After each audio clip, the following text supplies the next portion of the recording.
Like this. Yeah? What do you see? What? Flat. What? What? A flat country. A flag. The flag. So the flag symbolizes the nation state. Remember Durkheim? We no longer have religion organizing us. It is nationalism, the flag. The Singapore flag represents the nation state, right? Cheryl, Sarah, what did you see?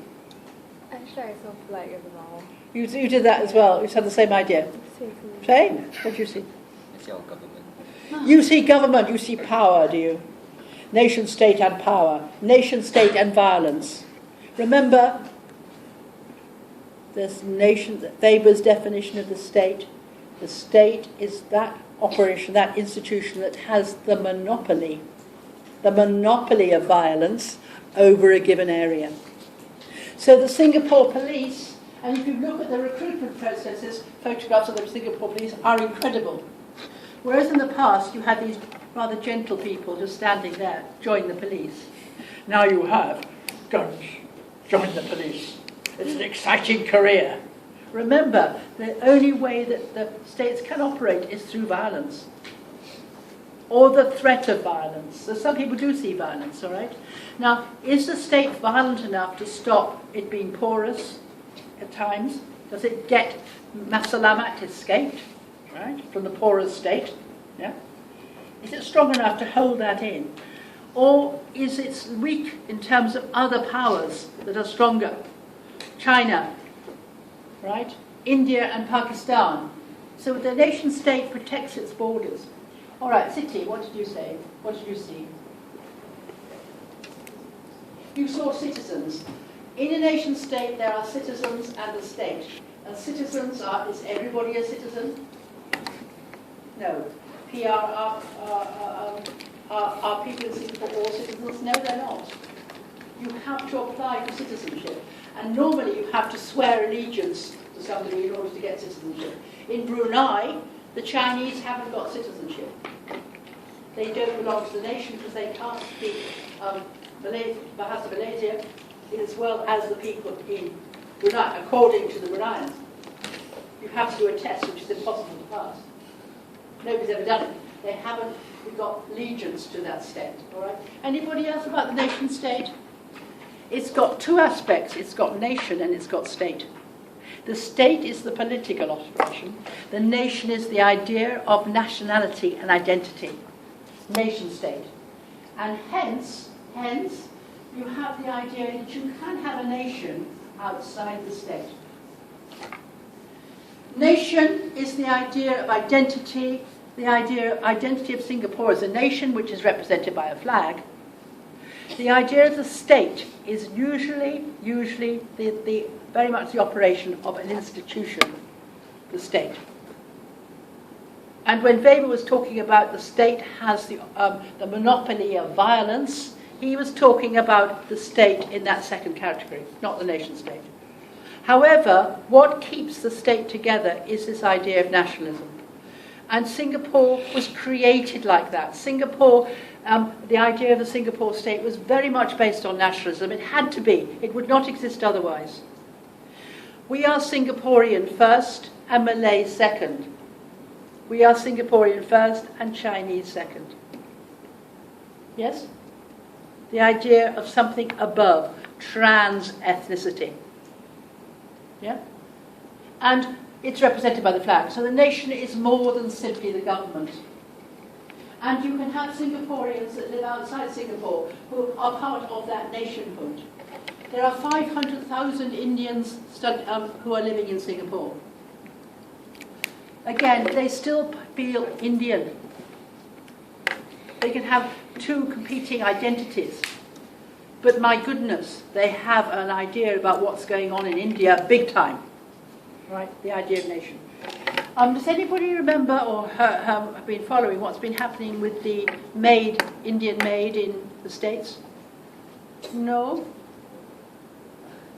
Just look at it. You probably will find it now. What was happening was a senior diplomat in the States from India brought her maid in through the porous border because she was a maid and she could work in an Indian household. It was allowed to do that. In order to work in the States, though, she had to get that maid to sign a contract. That contract said that she would be paid the minimum wage in the States. When that maid got to the household in India, she had to sign another contract, which was saying she was paid about 1/3 of that minimum wage. All right?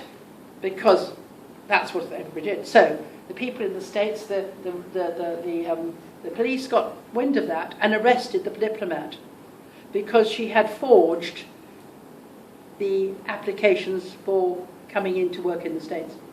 So she was arrested. She was strip searched. She was put into prison. This was a diplomat. The furore in India has been unbelievable. How dare they take a representative of our government into power? How dare they can? So the Indians started retaliating. They have now cancelled a Western helicopter agreement. They have now said, do you remember in India there's the law is that you can't, even among consenting adults, be gay. You cannot have this has been this case, which is appalling, all right? And they're going to arrest, they said, the BJP said, we will arrest anybody that's come from the States who are working in India who are cohabiting in the same sex. Why? Because that Indian maid represented India in the States. And it was an attack on the nation. Right? Incredible. So, again, the idea we've got globalization is very interesting. All right, to come back to this, how on earth have I got to that point? Oh, the nation state. All right. So we're looking here at both aspects. When we're talking about nationhood, we're talking about cultural globalization. When we're talking about the state being powerless or powerful, we're talking about politics. Right? Yep. Now, where is Singapore? I tried to find a group of flags in Singapore. Not there. Do you feel dumbed down? Do you feel the Singapore state is not there? Do you feel nationalistic? No, why not? Why not? You should. You're not true Singapore. All right. Now here's your little island, right? Here's your little island. This is the idea that, as Weber suggested, the state has authority over a given territory. The state has authority over a given territory. And in this case, the state having authority of a given territory, this is an international relations perspective. The state having authority over a given territory. Now, let's look at this thing. If somebody does something outside the country, breaking a law outside the country, the state cannot intervene. It can't go after Mas Selamat. It had to wait for the Malaysian government to give him up. It shouldn't have authority over a given territory. That is international relations. Is that the case? No, of course not. What does America go and do? Went and bombed Iraq with Britain. Britain agreed to bomb Iraq with America. We go into Afghanistan. Countries go into other countries. They interpenetrate other countries. And this is what happens. So in a sense, are we in a system of international relations? Do states actually have sovereignty over a given territory? No, they don't. So can you just think about why else do our states not sovereign? What else prevents states being sovereign? What else prevents states from controlling their borders? What else prevents states from controlling their borders? Where is the penetration? Can the states stop things happening? Is the state still powerful? Is the state still powerful, Peter? What can't it stop?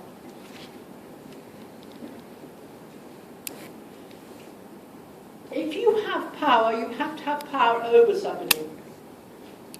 Does the state have power over other things? Or is it in receipt of power? Does it have to agree?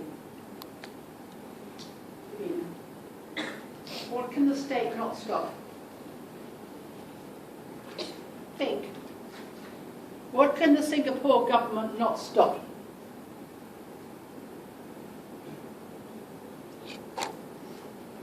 I gave you a little hint at the lecture.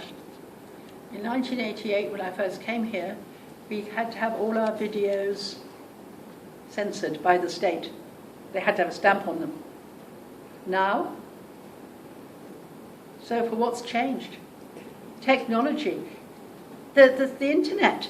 You can't control the internet, even though China's tried to do that, even though Burma tried to do it.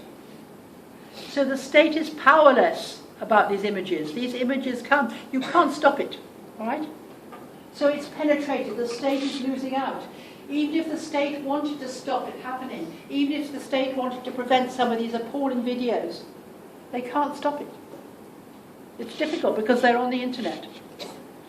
In the Arab Spring in Egypt, they were able to close down Facebook for one day. And then, of course, the hackers got involved and you could open it up again. They tried to do it in China. China's got other ways around it. So, again, the state is powerless in that respect. How else is the state powerless? How else is the state powerless? The state might not, remember you've got a pretty strong state, the state might not want you to see these images, but they can't stop it. What else? What other? Not necessarily Singapore come, anyway. You tell me all this. Cindy. What? Terrorism, all right, terrorism. All right, the state is, in some cases, has been powerless to stop terrorism. Even Singapore had its own terrorist. Yeah. People said, how amazing, how could you ever have something like this? Well, they've had two examples. They had Masalamat, but somebody tried to bring a bomb at Singapore Airlines. So terrorism, you can't legislate against terrorism. It's very difficult to do so. So what does the state do? It tries to increase its borders. It tries to put up tougher borders. But it's difficult to defeat terrorism. Because terrorism is now pursued by incredible systems of control. All right, what else? What about Mr. Sclair? Most states are powerless in the face of transnational companies. How are they powerless in the face of transnational companies? Because these companies, states need taxation, don't they? How are they going to get taxation from people who are working? If there is no work, how are they going to get tax? How are they going to organise their borders? So they have to allow companies to come in. And a long time ago, it used to be the Japanese companies. The Japanese companies used to come in into Wales and places like that and provide work, and the British government allowed them to come in and pay no tax. They had to allow them to come in. So the economic system, again, they have production possibility curves. Is it possible to produce in this country? No, it's not. You have to produce elsewhere. So we're looking at whether the state is still powerful under globalization. This is what the debate is about. But this idea of being porous is very important. Now, before we start, I'm going to start doing this in very simple terms. Remember I said there's a difference between the state and the nation. The state, in this sense, we're talking about the political apparatus. We're not simply talking about the idea of nation. So this is why students found this very difficult to do, right? Here we have this idea of the state. If I'm talking about the state, what does David say? The state has the monopoly of violence over a given territory, right? What is the state? What institutions make up the state? What institutions make up the state? You could talk to each other, right? Just talk to each other. I'm saying the state. What institutions make up the state?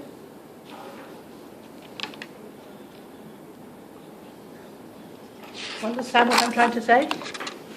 In the state, you talk about the state, but what institutions are making up the state? Yeah, but what's in the government? Yeah, the government's right. Military. Military. Yes. Politician. Yes, absolutely. Yeah. So, Politicians, where do they operate? Politicians operate where? Parliament. Yeah, yeah, all right. So you've got Parliament, but you've got something else as well. Do you understand what to do?